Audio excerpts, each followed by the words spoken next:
We have this medium. This medium is extremely influential, even if you don't think about it, because again, 90% of young people play video games. Everyone plays something. You play a game in your phone, you're still playing video games. Hi, I'm Thomas Sayers, and you're listening to an audio dispatch from York School of the Arts, Media, Performance, and Design. I recently sat down with computational arts professor Yifat Shaik to learn about her groundbreaking research as a game designer. Listen as she reflects on her research creation work and offers thoughts on the development of the field and medium of gaming. Hello, my name is Yifat Shaik. My title is Assistant Professor, the Art of Game and Play. I mostly research video games, mostly from system design point of view. A lot of my games were like semi-autobiographical, either dealt with like my childhood or I have one game that dealt with army service. And so I call it a boring game about the army. It is actually quite boring. Video games is still in the point where we're still trying to figure out what they are. Like it's a medium that still like doesn't have the set rules that we have in other medium. Like the last few years, I've been doing a lot of games in non-game engines.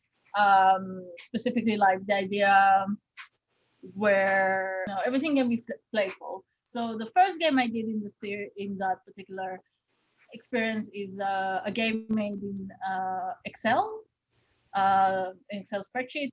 It's for people who are know a little bit of math. There's a simulation called the Game of Life, and the reason why Excel, aside from the common Game of Life, one of the things that relates to the sort of the engine being a message is the idea that so game design is done in Excel spreadsheets. So the idea is also a commentary of the creation of video games. You're not just showing people your world, you're inviting them into your world and you make them experience your world. And so it does make it a medium, a very manipulative medium. It's very manipulative. Like it's really easy to make you care about something in video game. I'm currently working with the Amazon Alexa, making a game about the premise is that you make Alexa cry. And like it's all based on, again, going back to the engine is the message, where there is a lot of research. I don't know if a lot, but there is research around like why assistant software like Alexa or Siri and all the stuff always have female voices, and the connotation around female voices versus male voices. So the idea would be like to have a few different Alexas, some having male voices, some having female voices, and see people reaction to it. And I've been like sort of thinking of branching out from it and going into not just that, but also accents, because the person who has an accent, that's and also happen to be female. There's a little bit of a different connotation to that. I actually am considered tougher because of my accent.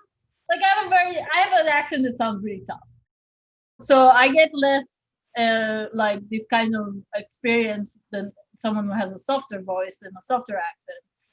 But also like I'm still a woman, so I've slightly annoying voice. So there's a lot around that.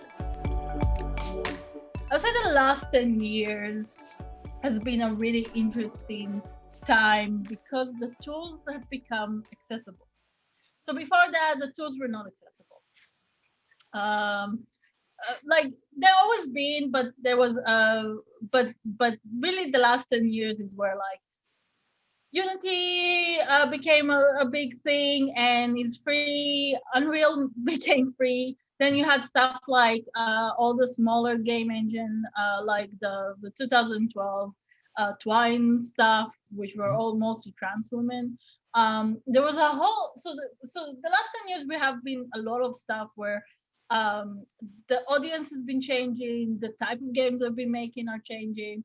You know, you don't have to have a computer science degree nowadays to do a video game, which is a big deal, or at least like have some comfortableness around code. Like you don't have to be a programmer.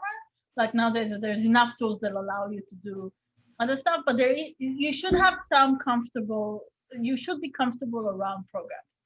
So it's just one more way of doing your experience. So when now that the tools are more democratized and you know you can do node-based programming in Unreal and now in Unity, it just makes it a little bit more accessible, and so more people can make games. And this is true even if like text adventure stuff, like the Twine stuff, like when Anna Entropy made a game about her transition as a trans woman. It's a text-based game, but you still like, instead of showing it in a film or showing the visuals or writing it as a book, you experience it in a slightly different format. And so the experience is different. The way you show the experience is different. The only problem is that unlike other thing, it does require you to be able to code. Like you can't just pigeonhole us as like, a bunch of bros making, games where you shoot stuff. I mean, those exist. They make money. Call of Duty comes out every year. It's still successful. But you have a lot more softer games.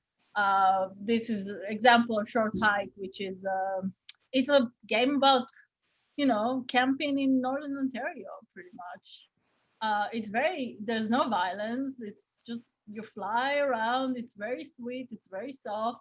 About 2-hour gameplay. There's games like Journey. This is going back to 2012. It's a stunning experience. Like Journey already is a stunning experience. Like you cry in Journey. Like this is a thing that happens. Once you get when you get to near the mountain, you really cry. And so like games are art. Not all games are artistic in vendor. Some of them are more commercial releases. But they're art, and they has a different process and a different language than other forms of art. So we have to like take it seriously, at least in a way that it's like, this is a medium. It does stuff. Some of it is terrible. Some of it is wonderful. And so we have to take it seriously. We have to understand what it does. And we have to take it as a legitimate art form that has really bad sides to it, but also really great sides to it. And how do we do a thing that talks about the good stuff and kind of negate the bad stuff as much as we can, right? Thanks for listening. We look forward to bringing you more dispatches from AMPD land soon.